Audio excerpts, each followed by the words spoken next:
Hi. I start work quite late, so in the mornings I normally read the papers or go on news websites. It's important for me to find out what's going on in the world. Today I'm interviewing people about the media and the news. How do you usually get your news? I read my news on the internet mainly, because I don't have a television at the moment. I usually get my news by watching the TV news when I get home. I don't actually live in Britain, so I like to read the news in English and I get it all on the internet. Well, I often listen to the radio. I find that actually much better than the television. I watch the news every morning and I read the Guardian newspaper. Maybe 2 or 3 times a week I buy the paper. I usually get my news from the internet or from newspapers.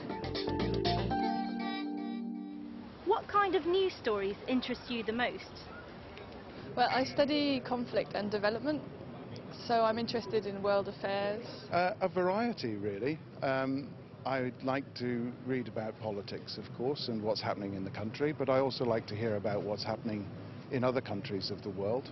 I like all sorts of news stories about what's going on, and I especially like things about new technology, but I also like a bit of trashy news. I like a bit of celebrity gossip, just to break up the day.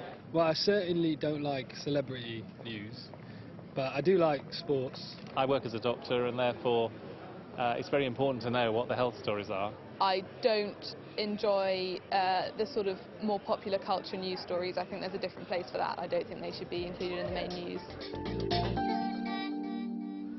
How has modern technology and new media changed our relationship with the news? On my laptop I can go on the internet and I can just see what the latest headlines are. I can see news developments as they happen almost in real time. There are many different sources, and therefore you often compare and contrast what different media are saying. Often you don't have to pay, so you don't have to, it doesn't discriminate against people who don't have money. We used to rely on the messages from TV, from different outlets, and now with things like Twitter, people can spread the news, but it does run the risk that it's not always correct. In your opinion, does the media use its power responsibly? I think in general, yes, but I think there are occasions when I think it's irresponsible. I think, for example, when they hound celebrities, for example, I don't think that's very responsible news. I don't even think it's very good news. I think the media has a lot of power and it doesn't always appreciate the extent to which it can affect things.